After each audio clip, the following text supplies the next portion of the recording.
नमस्कार दोस्तों, आपका आपके YouTube चैनल GSGKY अमित पर हार्दिक स्वागत है। आशा करते हैं कि आप कुशल मंगल होंगे और ईश्वर से कामना करते हैं कि आप सुखी रहें और अच्छे से पढ़ाई करते रहें। आज का जो हमारा विषय है वो बहुत ही महत्वपूर्ण विषय है। हर एग्जाम में कहीं ना कहीं औषधियाँ देखने को मिलती हैं, तो आज का जो हमारा टॉपिक है वो बहुत ही महत्वपूर्ण रहने वाला है, औषधियाँ। सबसे पहले हम बात करते हैं कि औषधियाँ किन्हें कहते हैं।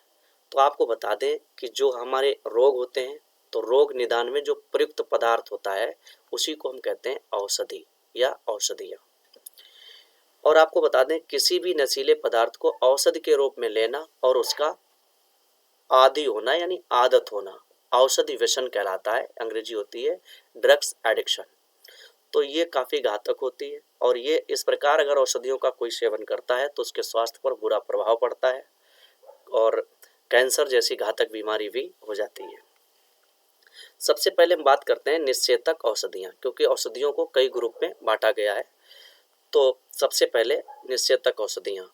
सर्वप्रथम विलियम मार्टिन नाम का एक वैज्ञानिक था जिसने 1866 में डाई इथाइल ईथर का प्रयोग निषेधक के रूप में किया था। आपसे कहते हैं कि निषेधक के रूप में सबसे पहले प्रयोग कौन सा रसायन किया गया, तो डाई एथाइल ईथर काफ़ी महत्वपूर्ण रहेगा। और जेम्स सैमसन नाम का वैज्ञानिक था, तो इन्होंने 1847 में क्लोरोफार्म का इस्तेमाल किया था। और क्लोरोफार्म बहुत ही घातक होता है और क्लोरोफार्म का लोग प्रयोग करके बहुत सारे क्राइम भी कर लेते हैं। लोगों को सुगा के उनको लूटना पाटना ऐसा तमाम क्रियाओं को अंजाम देते हैं। अब अगर हम निषेधक औषधियों के उदाहरण की बात करें तो diethyl ether, sulphonal, chloroform और नाइट्रस ऑक्साइड। सबसे महत्वपूर्ण आपको बता दें कि नाइट्रस ऑक्साइड को लाफिंग गैस कहते हैं। कौन सी गैस? लाफिंग गैस, काफ़ी महत्वपूर्ण है। इसके अलावा Veronal, chloropropane, diazepam, Pentothal, sodium halogen, ये वो दवाइयाँ यानी रासायनिक पदार्थ हैं जिनका प्रयोग निषेधक के रूप में किया जाता है। अब हम बात करते हैं नेक्स्ट ज्वरनाशक की। तो एस्प्रिन और क्रोसिन और पायोमिडीन, पायरोगिडीन, फिनेप्टिन और मार्फिन, पैरासीटामोल, इन दवाइयों का इस्तेमाल ज्वरनाशक यानी ये वो दवाइयाँ हैं जिनका इस्तेमाल करने से बुखार कम होता है और हम ठीक हो जाते हैं।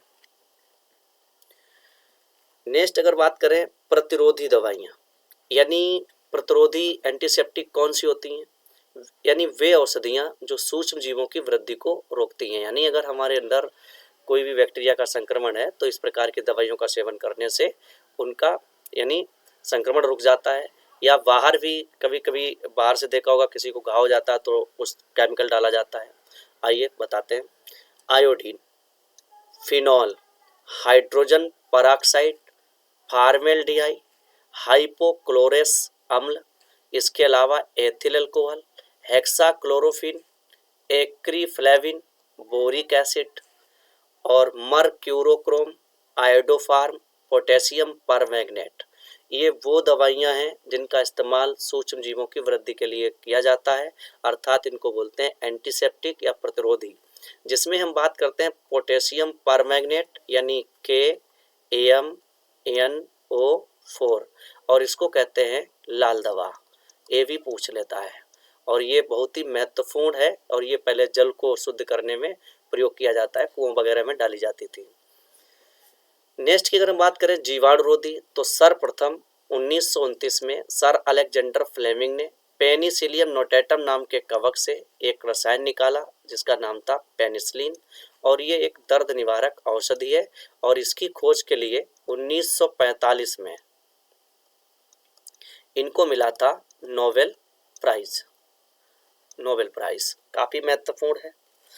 अब अगर हम बात करते हैं कि कौन कौन सी ऐसी औषधियाँ जो जीवाणुरोधी हैं, तो penicillin, tetracycline, streptomycin, Chloromycetin, gentamicin और रिफामाइसिन और सेफेलोस्पोरिन, ये वो दवाइयाँ हैं जो जीवाणुरोधी हैं। इसके अलावा हम निद्रा कारक की बात करते हैं, यानी जिन औषधियों का हम सेवन करें और हमें नींद आने लगे यानी नींद में सहायक हैं, जैसे मार्फिन, कोकीन, हेरोइन।